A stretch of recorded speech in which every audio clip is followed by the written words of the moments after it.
Next on the agenda is the equity and inclusion item.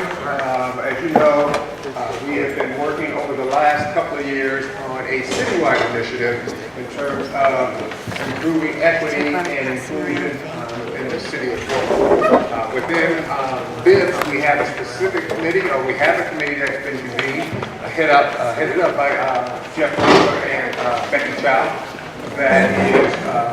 that has developed a roadmap, right? That has developed a roadmap, a 5-year roadmap in terms of increasing equity and inclusion within the Bureau of Internal Business Services. So I'd like to have Jeff to give you an overview in terms of where we are.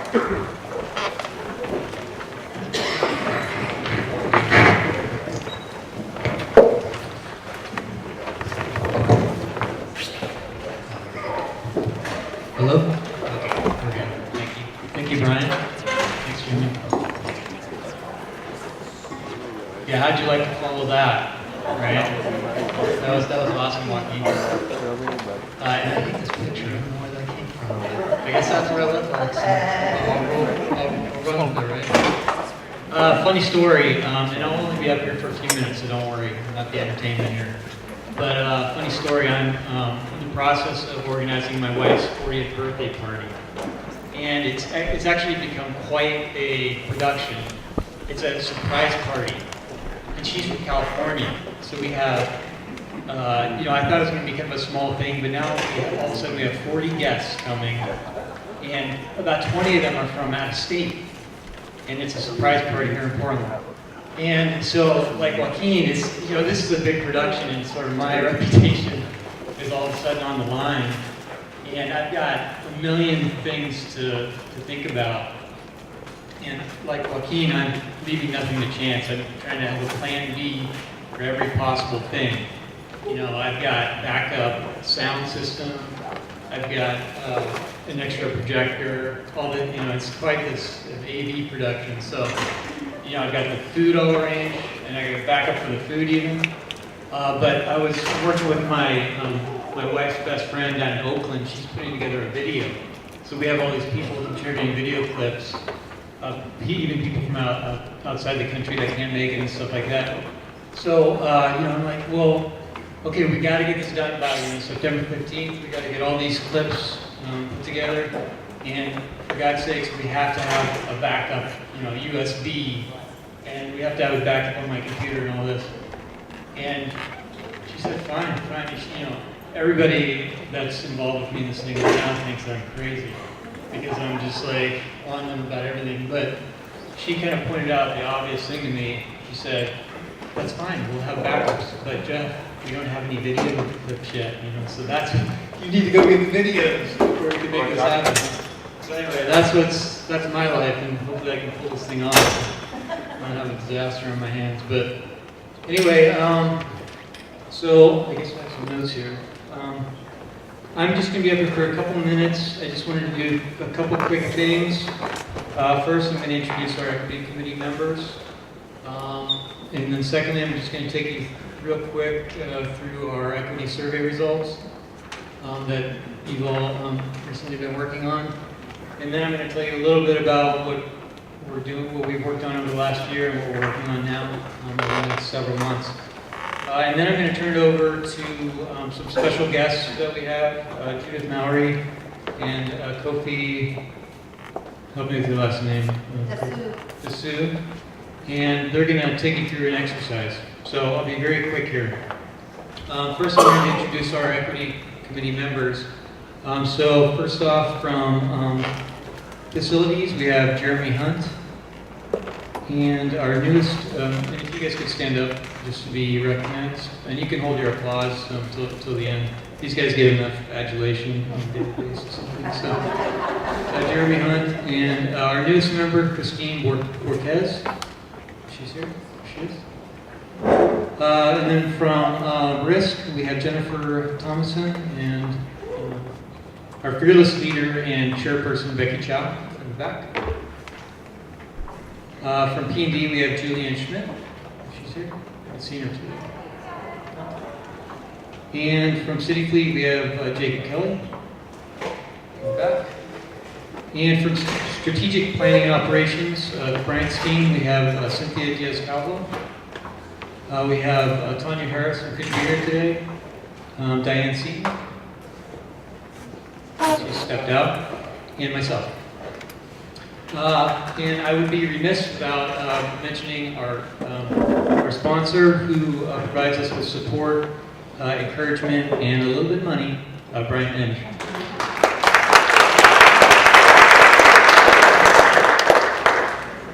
Okay, we can go to slides here, and we can go to the next slide.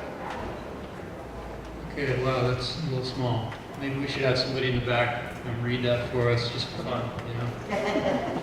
Okay, so we're going to talk about the 2017 equity survey. So this survey is still open. It's going to be open for another few weeks, and I'll send out a reminder later this week or next week. But so far we have over 90, almost 100 responses, 94. So that's about 60% of our total bureau. So we're doing pretty good. Let's see. I just wanted to mention, so you see a lot of green is good, red is bad in a sense, but there's really nothing surprising on this that I saw. In general, I see that the things that we scored lower on here basically represents stuff that's later on in our 5-year plan. So we're in year 1 of our 5-year plan. And the things that we've been working on, and we're not even quite a year into it, for the last year is what we scored relatively higher on. So let's see, some highlights I guess I wanted to mention. 89% of you agreed that you understand what racial equity is all about. You can explain the basic concept to others and you understand why it's important. We had over 60% of respondents felt that they had received some training, insufficient training on equity. And they feel that the Bureau is committed to equity and that the work that they do, they understand that how they can sort of influence equity and advance equity in their daily work. So I think that's a really positive development. And more than half of you understood that we have a plan and that we're making progress on it. So I think that's really good. And Becky Chow was out speaking to all the divisions over the last couple months, and no coincidence that we dropped this survey the day after she finished that. So I think that's why we got some more green up there. So that's a good result. So as I mentioned, we scored lower in the areas where we haven't really started doing the work. A lot of this is driving equity into our regular business processes so that you feel and see it on a daily basis. Stuff like hiring process, your performance evaluations, our contracting efforts. So it eventually is going to touch everything that we do. I promise you that. And you're going to be seeing and hearing it quite a lot. So I guess to summarize, I would say the word is getting out, and yet there's a lot more work to do for the next year. So we can go to the next slide, and we'll talk about what we've done. So we've brought on a bunch of new committee members, so that's been a big change for us over the last 6 months.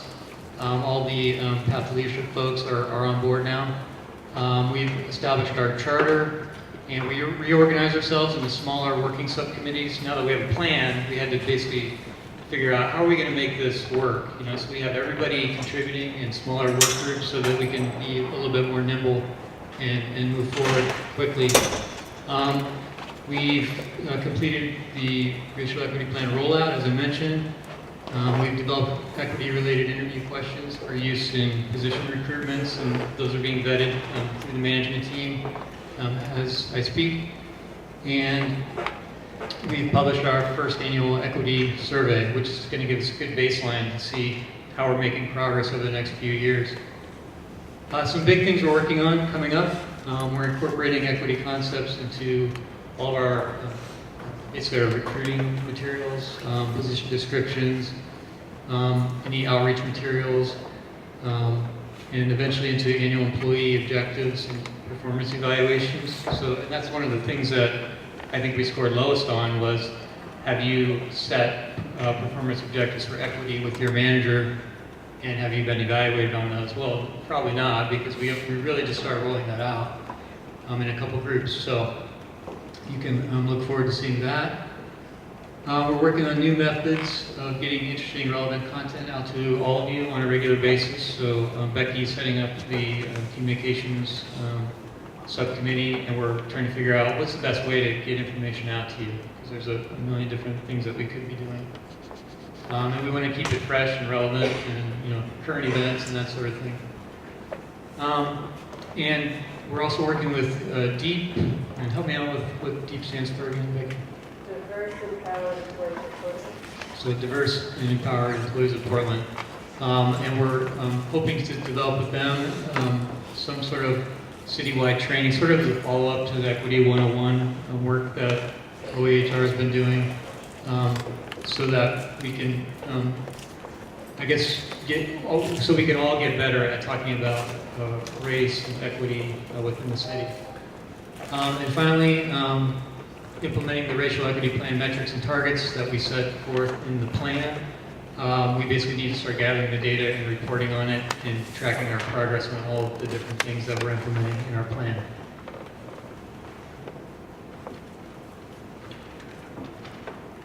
So that's about it for me. And now I'd like to invite our guests up to take you through the exercise.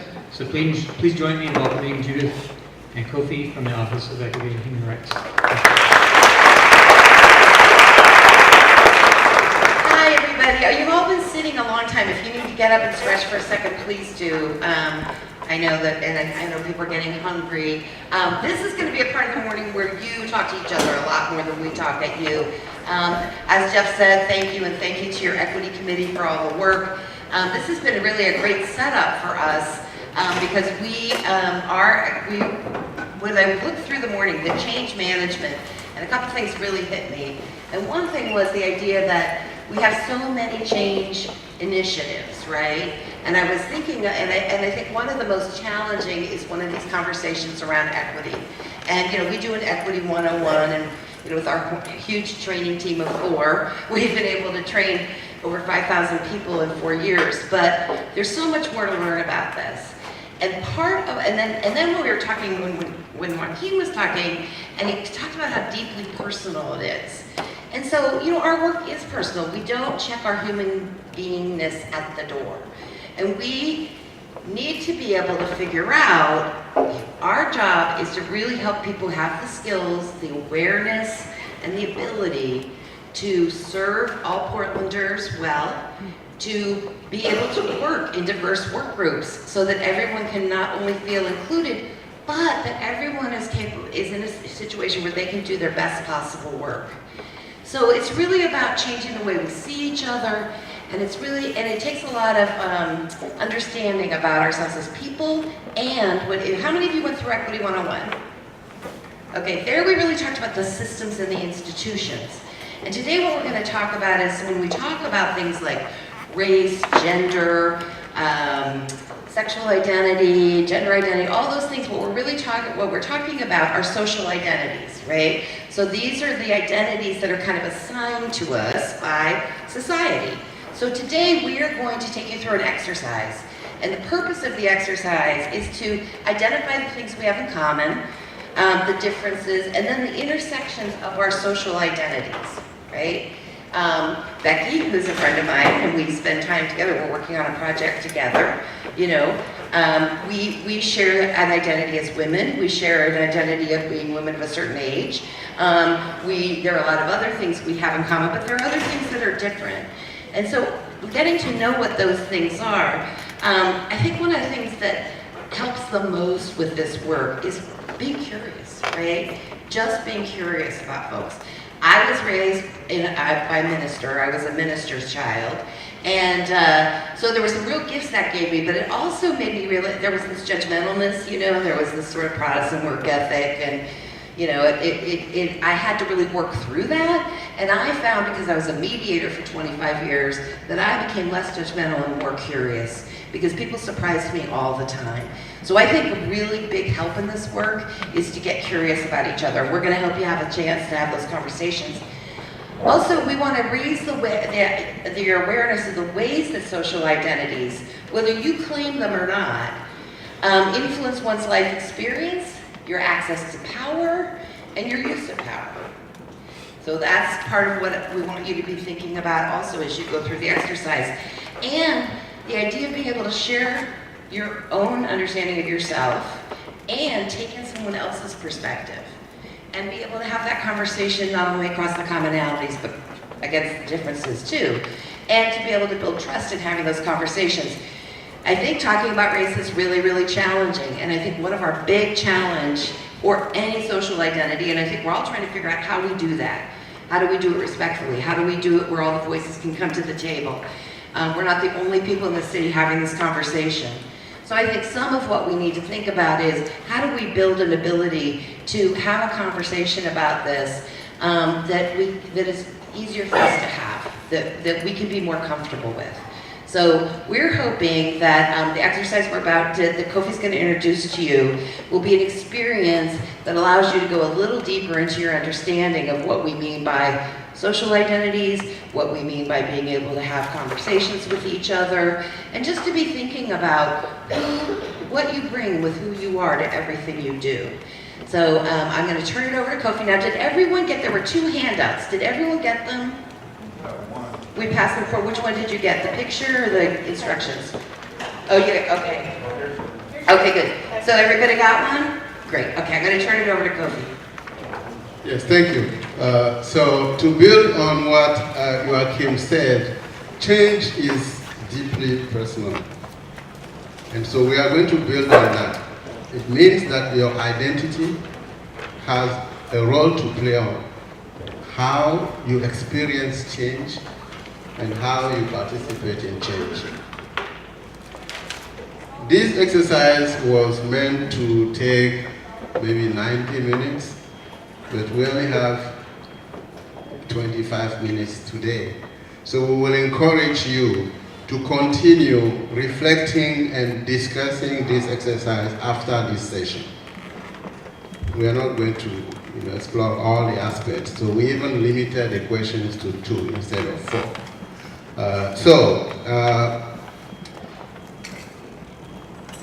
Social identity refers to membership in a group that experiences power and privilege differently in society, based on shared characteristics, whether real or perceived.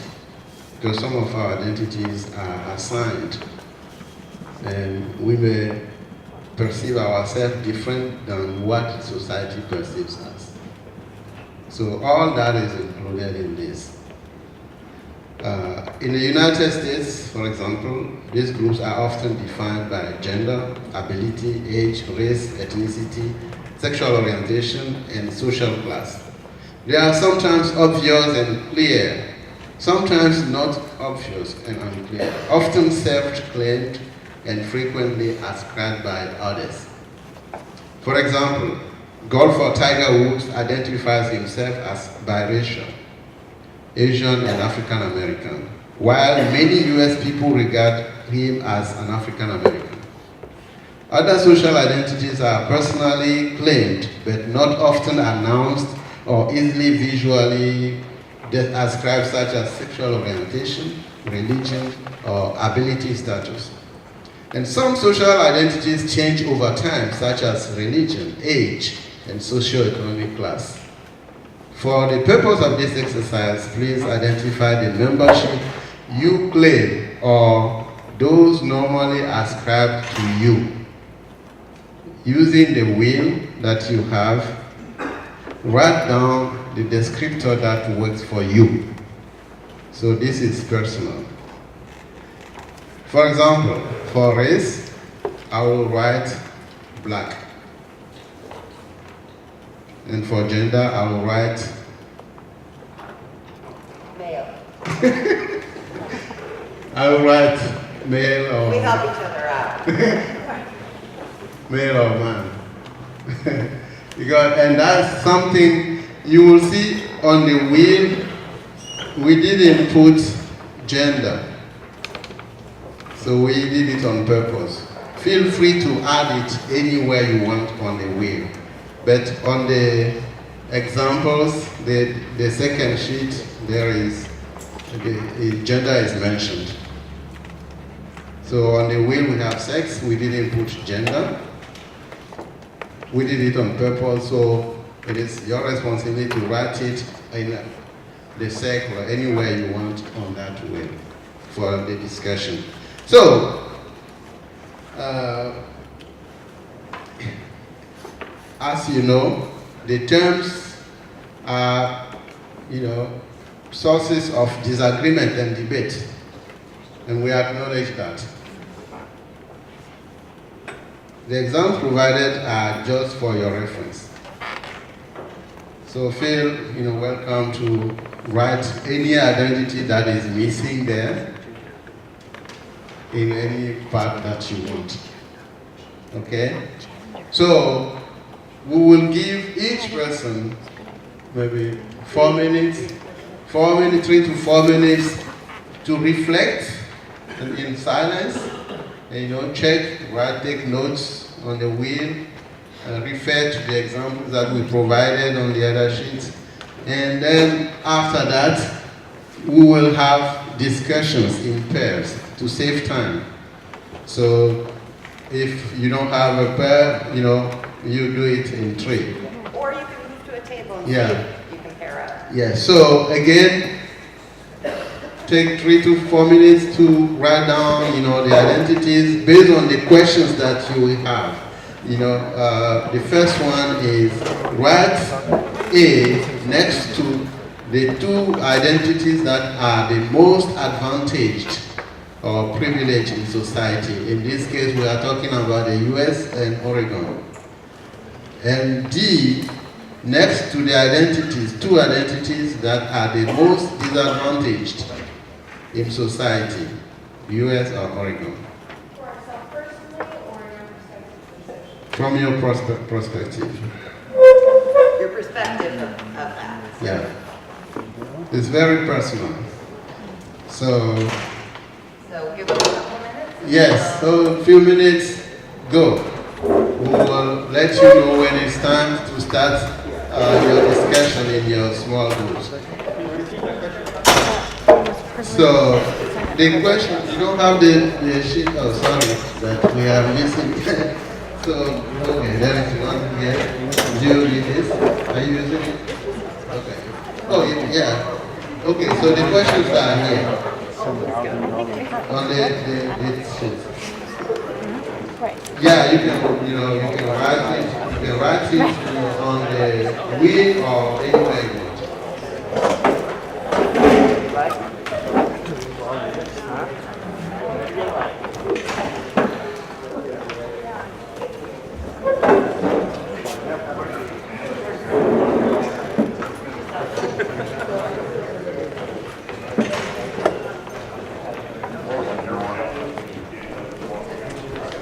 Each of you are going to have about 4 minutes each, and we're just asking you to reflect on your own experience of doing the circle, to your own experience of that.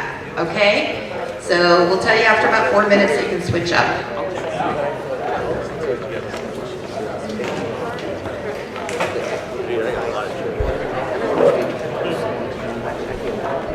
A higher class by society standard person and think that the lower class person has been, because they're given more and more station they can do. So it's all in perspective and how you feel about the Yeah, interesting. And sometimes I think about this and I think, what happens to me when I walk into a bank, or I walk into, I need medical care at a hospital, or I go in for a job interview? What do people perceive about me? And in terms of what we value as a big culture, we were talking about age, right? So any of you who are also like me, lucky enough to be above ground still, we're getting older, and one of the things that I notice is that there really is what I heard before, that as you get older, you get more invisible. It's a different experience. So you know, I have advantages because I'm a white woman. You know, I can see those as totally privileged positions. However, we were talking about, you know, women suffer violence and sexual assault at a hugely disproportionate rate to men. So in a bigger societal way, my identity as a woman puts me more at risk to suffer violence. So that's a disadvantaged place in the big picture.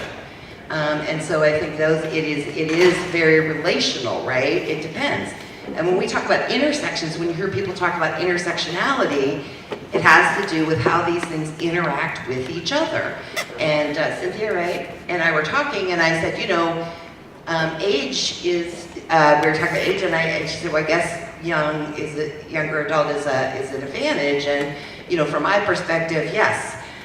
You know, you're who the advertisers want, like it's very youth-oriented culture. I find Portland really youth-oriented, you know, everybody on the bikes, yeah, go bicyclists.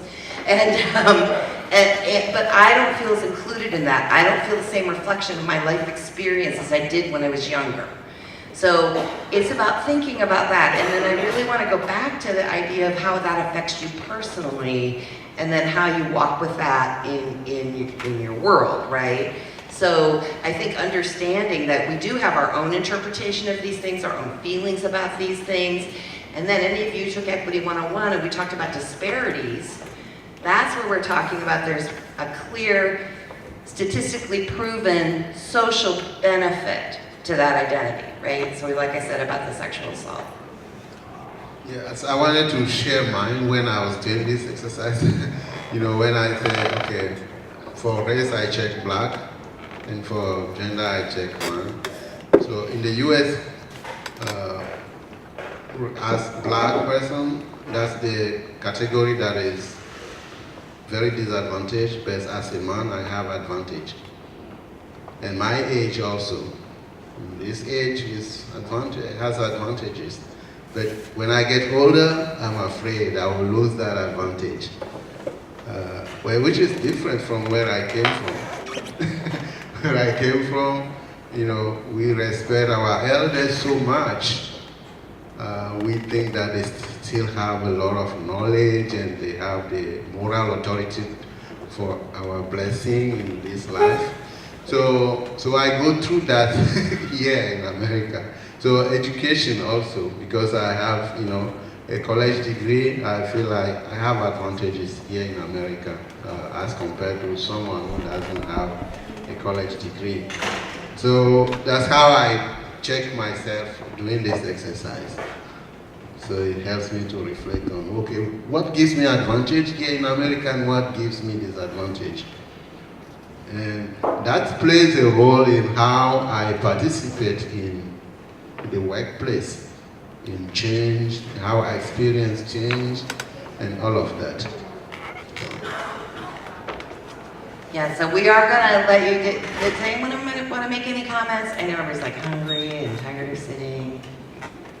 Okay, so we really appreciate being invited to come and spend this time with you. You know, Kofi and I are available as are other members of our team to support you all, answer questions, give technical support, and come and help you have conversations. So don't hesitate to reach out. Thanks, everybody. Thank you for clapping. But I want to say something. This exercise is a very rich exercise. If you sit in and you participate, you will learn a lot about yourself and other people.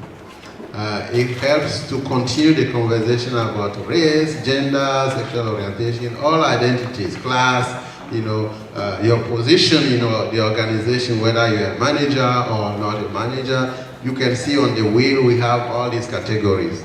Where do you sit in the organization, for example, and how much that affects you in the role you play to influence change or experience change? You know, so this conversation should continue. We encourage you to be open to the equity committee so you can have a rich conversation. You will benefit a lot. We did this with the other bureaus or staff. They liked it. And we provided additional tools to continue this conversation. And we have a lot of tools that we can help you with. Thank you. Thanks, everybody.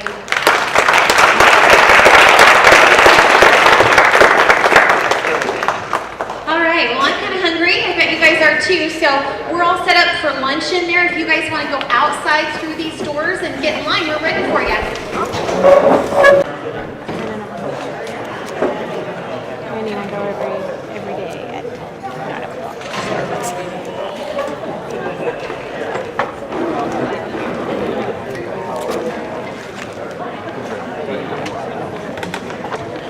How's swing shift doing? I know you guys are not used to getting up early in the morning, so how are you guys doing? Great. All right. I'm a little concerned about you guys after lunch. So that's good. That's good. So we're going to go ahead. We're going to go through the recognition part of our agenda. For those who've been here, so you know how this one works. We're going to start with the service awards. The service awards, and I hope I get this right, Katrina, is based on the years of service in the job, and not the number of years that you worked at the city, but the number of years that you're in your current job. So that being said, we're going to go ahead and get started. Who's up first? So we're going to start with printing and distribution. And so Matthew, where are you?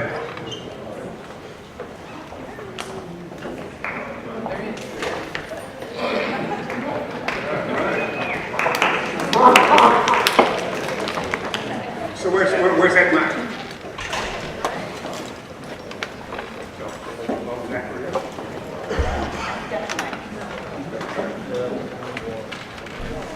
Zach.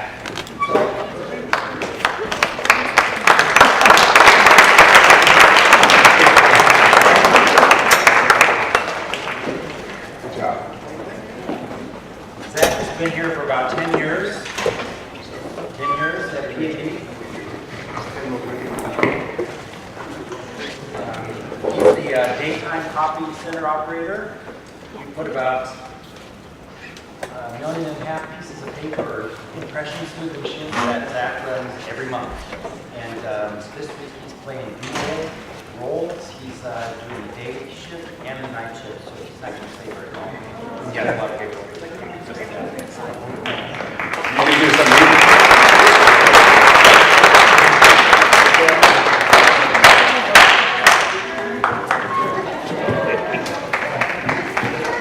Where's Zach?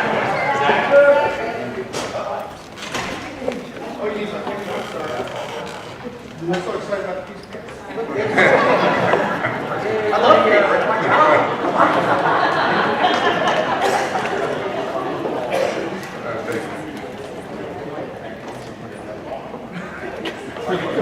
Miss Wood, where is she? So I get to give you one, right?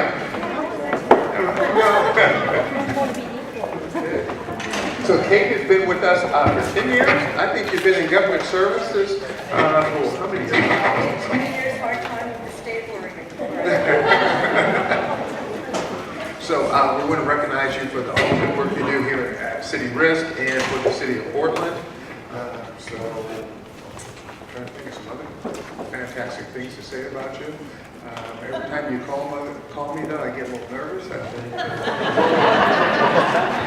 But most of the time, City Risk does a great job in terms of claims. When there are issues in terms of work conditions, such as asbestos, and I know you guys are currently working on halogen and some other things. Halon? Okay, so we call Kate, so good work, appreciate it. Thank you.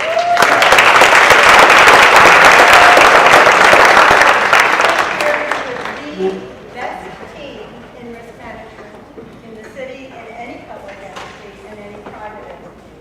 I have had a great privilege of working here for 10 years because of the people who I work with. And I want to thank them all very much for making it not feel like 10 years.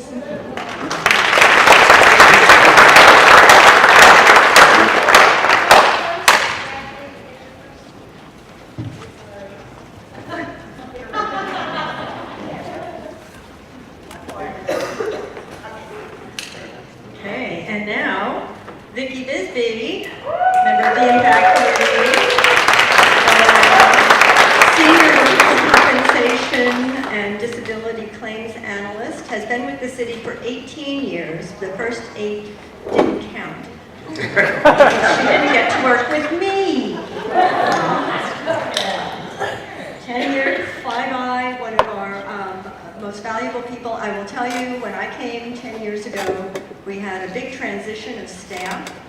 Vicki got moved up the ranks really quickly, and she held the workers' compensation program, the self-insured workers' comp program, together. Highly regulated, state of Oregon was auditing them all the time, and if it wasn't for Vicki, I think we would have lost the certification. And so she really deserves lots of recognition, not only for sticking it out, but doing a great job.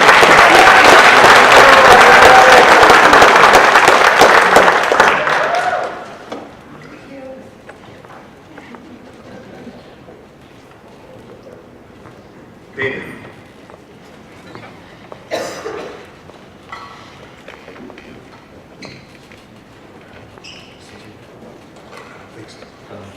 Thank you. Service awards. The first one goes to somebody, Christine CJ. CJ here today? No. Okay, very good. Secondly, Patrick Moran. Patrick, 10 years of service as a technician.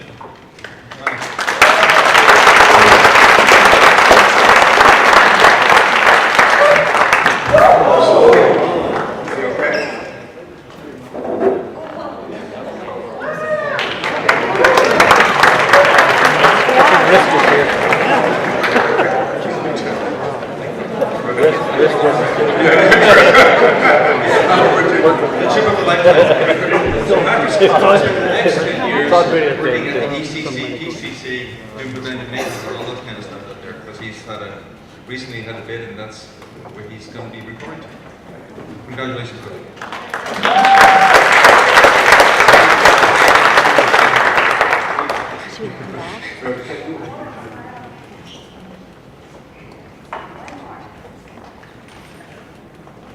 Thank you. Be simple when you sit back. Ronnie Brigham. Ronnie in the house? Some of the guys actually came back to actually maintain their facilities, so some of them are missing today. So we'll hold this one for Ronnie, so I can see him again. And finally, Jim Coker. 10 years of Jim Coker. I know he's in the house. Jim leads project managers in facilities construction. Jim himself has had a long distinguished career in the city, with projects ranging from Union Station restoration to the future City Hall restoration, which is going to happen in a year or two. A lot of historic work. But he also leads the whole team of architectural project managers who are doing Randy, Sharon, Laura, who are also doing amazing work. Thank you, Jim.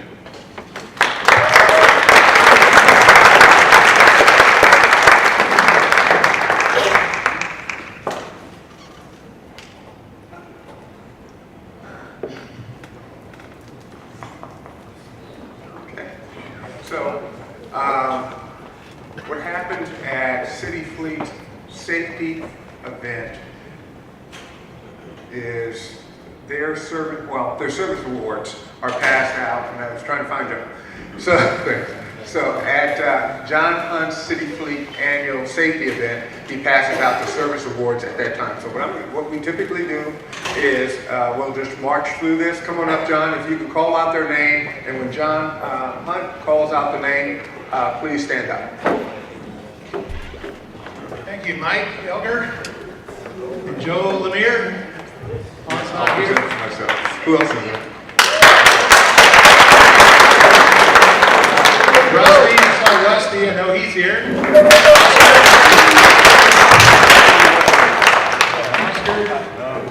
Andrew. Eric.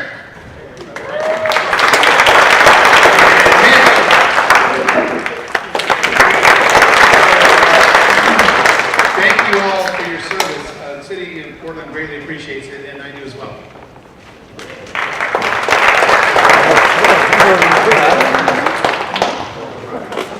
Well, I'm going to present Tanya's, or I'll keep Tanya. Tanya's on vacation. I think she's in Southern California. No, she's not. So Tanya is in a RV traveling down 101 on her way to Southern California. And so I asked her, so why would you take an RV down 101? So you guys are familiar how many turns and curves and things of that nature, but that's what she wanted to do. So that's where she is today as she heads down south. The next person is myself. So I'd like to thank you guys for tolerating me for 5 years. As we talk about change, okay, so I've been part of that change for the last 5 years, and I'm hoping to be with you for the next 5 years. So again, thank you for your patience.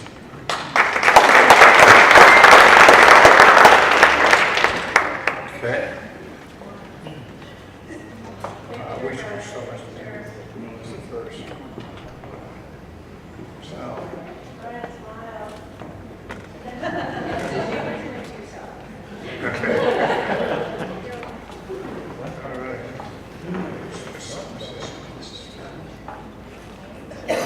Okay, so I'd like to have Melissa Fan to stand up.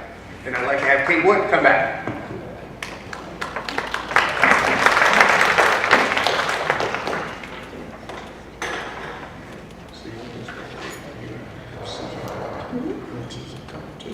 Sue? Yeah, you.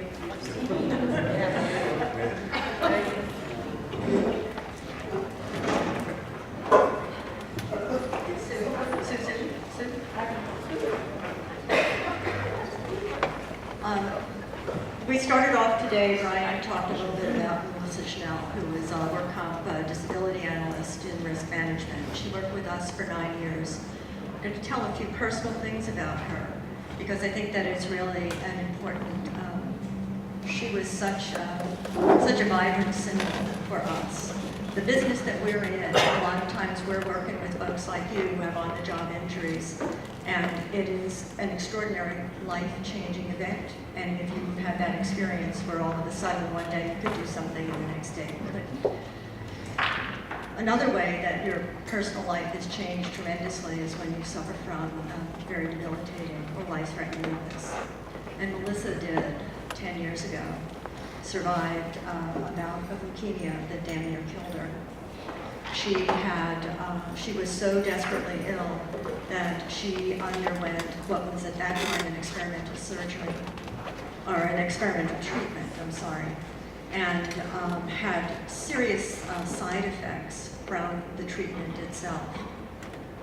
She survived the treatment, she survived the disease, and we had the great luck to have her just be getting ready to come back into the workplace when we had a position open. And so she came and worked with us for 9 years until that disease came back.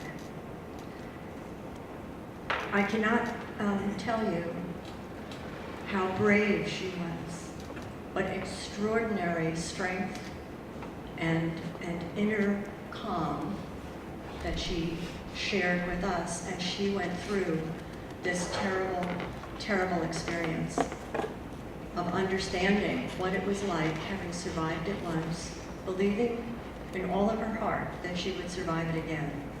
She gave us the privilege of being able to care for her during this time, and we were all very touched by it. Melissa had a smile that would light up a room. She had kind of a little crooked grin. She was a person who was thirsty for knowledge, talking about being flexible and wanting to make the most of your life and going through change and coming through it and coming out the other end as a better person. She taught us great lessons. And so it is a great honor, and we're very pleased that Bryant has given us the opportunity to recognize Melissa for the impact that she made on the work that we do in risk management and on the work that we do as a city. And I'm very happy to have her mother and her sister here today to be able to accept this honor in her memory. And the lesson for all of us is that through change, through terrible change, we can leave a great gift behind us. as how we go through it and how we help people go through that change. So you've had an incredible child, you had an incredible sister, and we are very, very happy that we had an opportunity to know her and have her part of our lives. Thank you.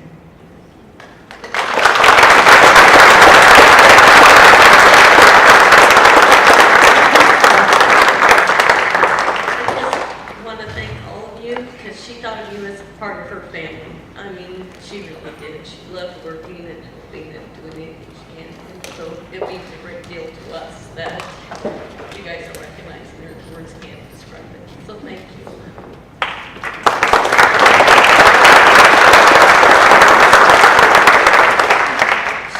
Each year, not each year, but last year, we started the Director's Award.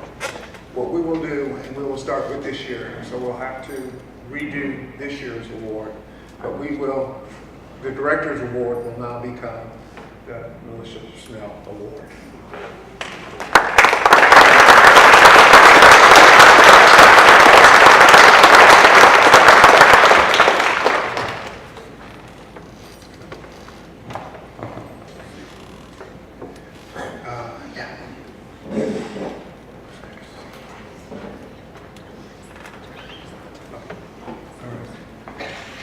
So we're going to move into the Impact Awards. If I need Kate to stay up, I think Risk is up first. Is it Fleet? Okay.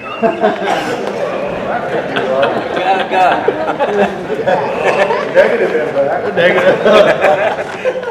So, each year we do recognition for those employees that have demonstrated excellence and services over and beyond expectations. Still hot on the last one. But what I do want to say is that each and every one of you are, and I'm going to go back, I can't remember who used the term individual contributor, are individual contributors to the success of this organization. I expect, if I work here long enough, that each and every one of you will be up here to receive an award. So I do not want anyone to feel that you are not being recognized. This event is your event. This is our way, the leadership way, the mayor's way, Tom Reinhardt's way, to recognize the good work that all of you do. We are singling out a few people that we believe as an organization that have gone beyond our expectation, and I would like for myself and all of you to recognize your colleagues as they come up. With that, I'm going to start with John. All right, so our first one up is Greg. So Greg, would you come up? And I'd like to say too that the way the names pop up is really by your peers, and of course the supervisors recognizing the excellence that you provide. And you hear a lot of good stories about Greg and his commitment to excellence, and his always his willingness to help others and work on the more technical things that we get involved with. So congratulations to Greg for the Excellence Award. Good job, Greg.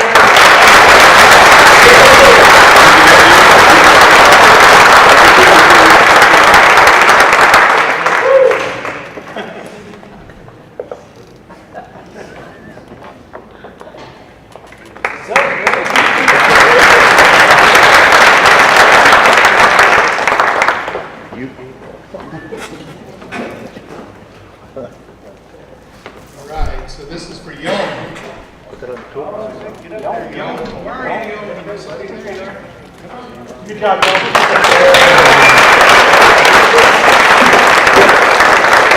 I think while Yom is coming up, just for fun, I thought it'd be fun to have everybody that works directly for City Fleet to stand up.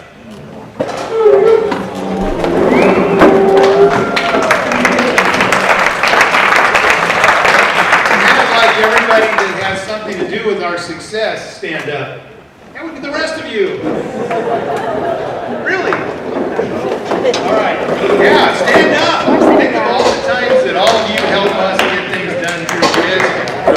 Carolyn giving us our flu shots and everything else. So the reason why I'm taking an extra little second right now is because we know that the services that we provide are very, very important and very serious. And Yom is a great example. Over 20 years ago, there was a police car that actually burnt to the ground, right? So he had the task of figuring out how to rewire cars so that it wouldn't burn to the ground again. And so far, we haven't repeated that burn to the ground exercise. So that's risk like that. You know, that's a good so.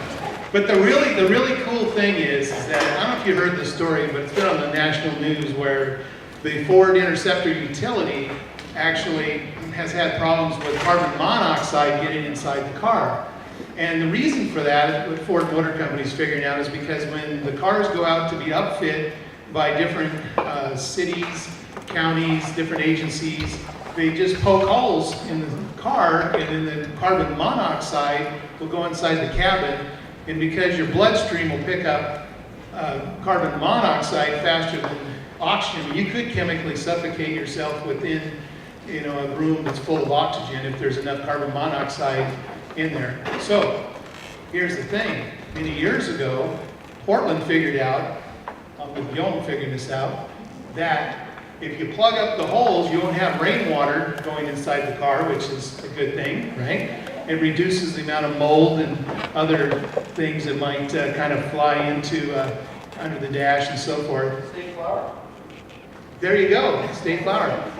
But I think that the reason for the longer story is because all of you and your commitment to excellence and the things that you provide to the city has now provided a car that we haven't had to worry about carbon monoxide poisoning that we can find. And we've been testing quite a number of the cars. And it's because of the great job that all of you do each and every day to put things together, fix things correctly, and so forth. So there's no more deserving than Making the Difference Award. This young man has really made a difference in one component of our business, just as each and every one of you make a great difference in what we're doing. So congratulations, Yom.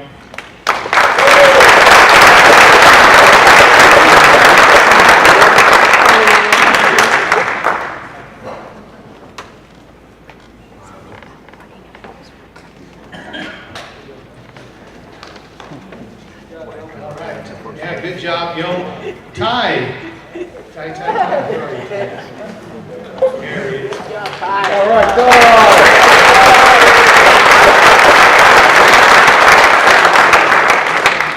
So many of you probably know that during the week we're open 24 hours a day. So, you know, we might be relaxing and things. We have folks that are still churning out work. So,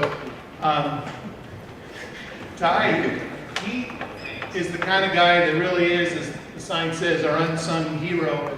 And again, coming from your peers, coming from your supervisor, it was made mention that you are really the guy behind the scenes that keeps things rolling, and we very much appreciate all your continued hard work, guys. Thank you.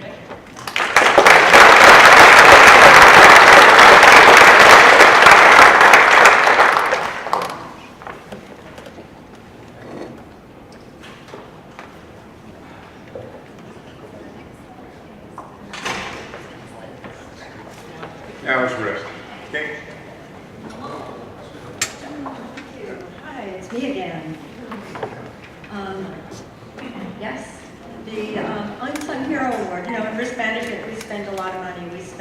We pay out about $9 million a year in claims. But every now and then, we have an opportunity to bring money into the city. Did you ever, well, you know that occasionally other people hit our cars in car crashes. Most of the time we seem to be hitting them. But when somebody else hits our cars, and did you ever wonder what happens when you take a corner too tight and you take down a road sign with your RV, or have you ever backed over a hydrant? Have you ever vandalized a building?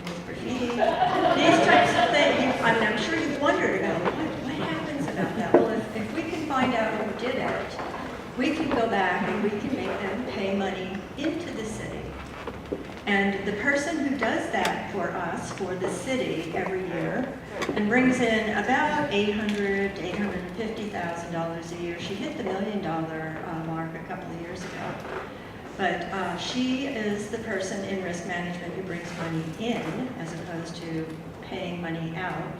And she does this by reading a lot of police reports, working with bureaus who have had the loss, tracking down who the people are who caused the loss. If they have insurance, we love it if they have insurance because she just goes straight to the insurance.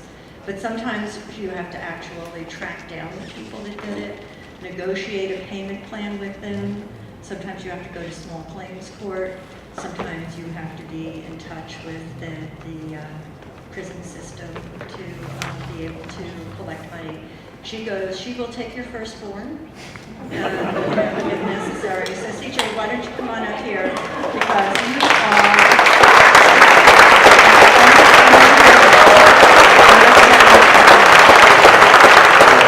As we say, she makes cash out of chaos.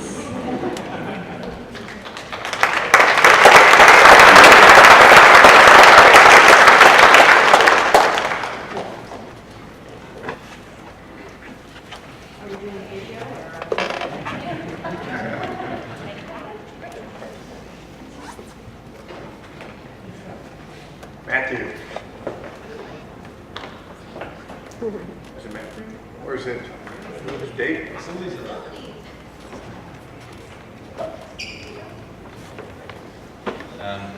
It's interesting that the topic of today's was change because we've had a lot of change in facilities in the past 12 months, creating new practices, new organization structure, new management, a lot of new employees, and a lot of excellent work. And that's the theme of the first award for facilities, excellence. You know, if you've ever done a remodel in your home while you lived in it, you know what it's like, the chaos it creates. Well, we've kind of done that, except we've done the remodel on probably our most critical facility. It's the 911 call center. And in the middle of the worst winter we've had, perhaps in decades, we re-roofed the building in the middle of winter. We did a seismic upgrade while people were still answering the phone for 911 calls. And you can imagine doing something like that, where you're breaking open walls. You can imagine how you're going to create and encounter new surprises. We had a lot of that. But still, Sharon kept this project on budget with just a small margin of increase for change orders. She took excellence to a whole new level. So I'd like to bring Sharon up here.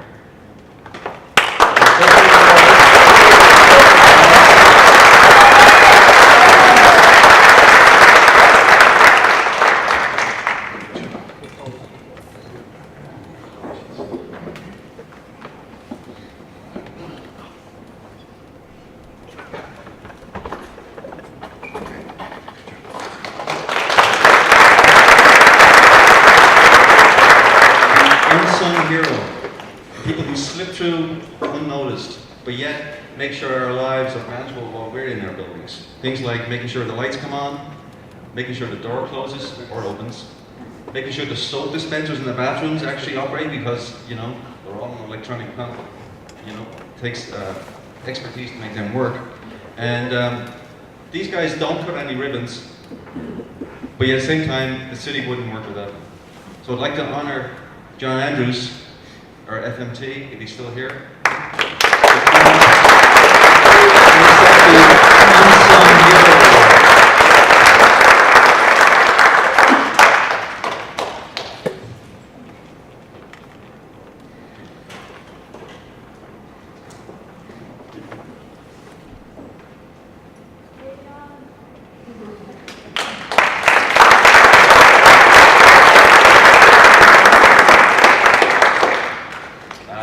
The triple goddesses of property.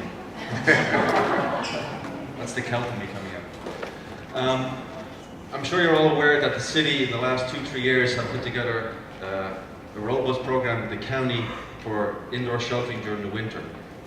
Well, that would not have happened if it wasn't for this group. In the last 2 years, they've researched 160 properties visiting, making data researches with the city and the county, to see whether any of those properties were suitable for shelter. And I think of that 160 properties, perhaps only 2 or 3 ended up being shelters. So you find the success rate was extremely, extremely low. Yet they put the effort in. You know, the Portland building's going down, and we're all moving to new buildings. Well, guess who's looked at those leases, had them approved? This group, in the, you know, behind the scenes, below the radar, signing 3 major leases, probably the 3 biggest leases the city has seen in a long time, and they did it without any fanfare. And of course, you know, we're trying to improve our asset management system and creating a database for our properties. And one of these people spent the last 6 months modifying all the electronic data in property so it can be transferred into SAP, again, all the while they do their regular work. These are all special projects that are above and beyond their regular routine work. So I'd like to call up Pauline, Sue, and Tamara, if they're still here. Yes.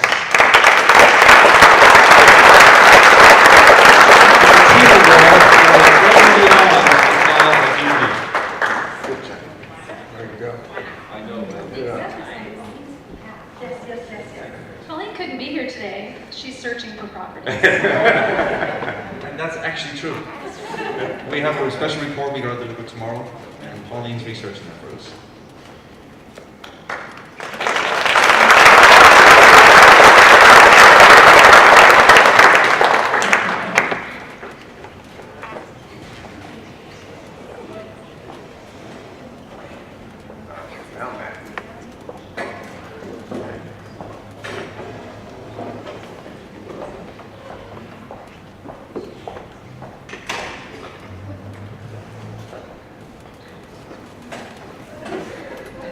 June Leno, I think, likes to make fun of people as much as I do.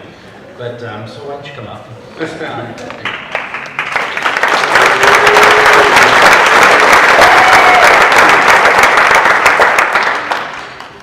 June is our customer service, one of our 3 customer service reps, and she specializes in distribution and copy services. And I'm sure most of you never have troubles with your copier, so she's really underworked, but we appreciate all the work that she really does do.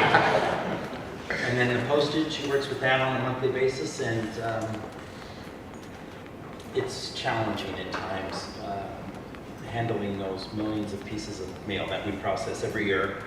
That comes to about $1.5 million, not as much as Kate Spansburg. But we're trying to catch up. We're trying to print that paper and post and mail. So thank you for your dedication, reliability, and your thoroughness in your daily work.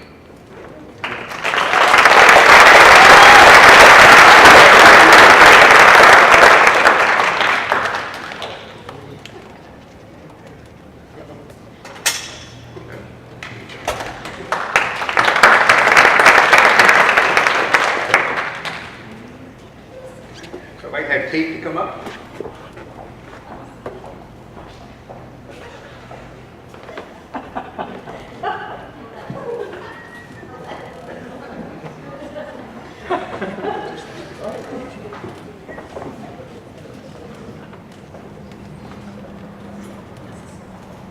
One second. So,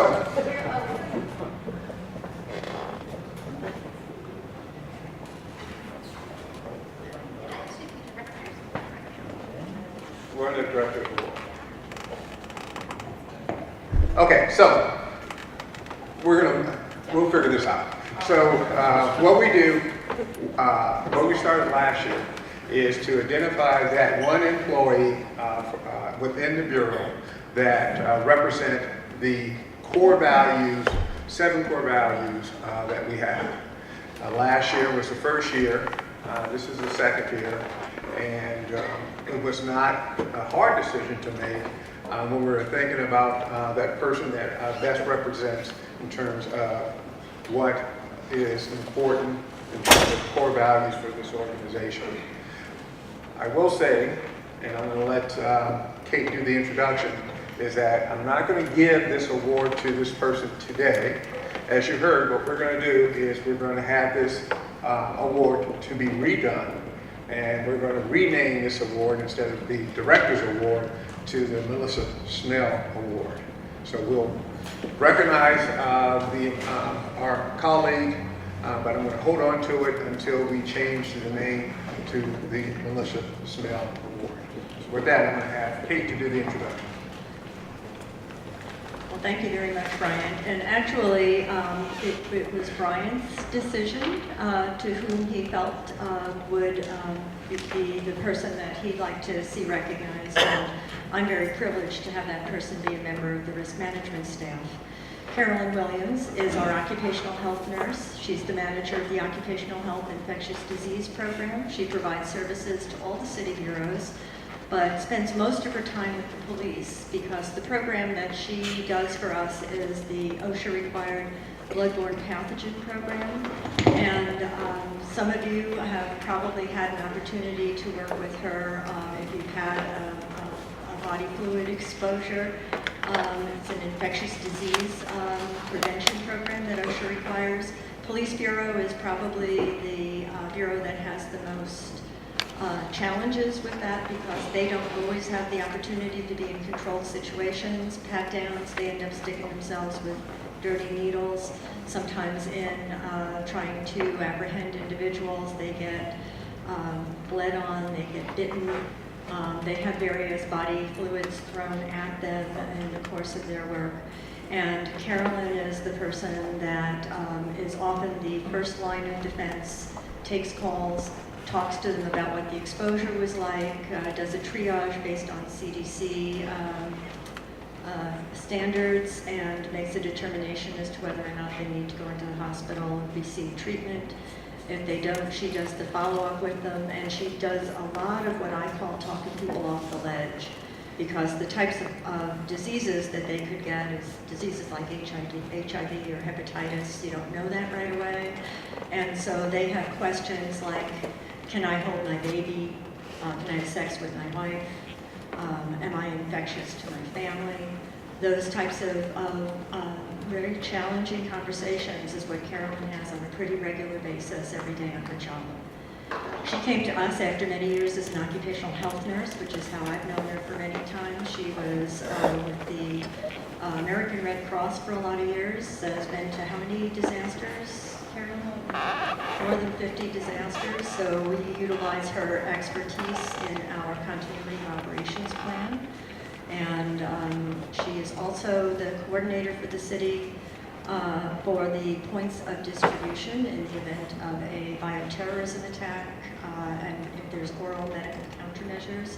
She's coordinating teams around the city that will be able to distribute medication to all of you within 12 hours of being able to get the medication in our hands. She's a member of the Medical Reserve Corps for Oregon and continues to train and detrain on emergency and disaster response in the community.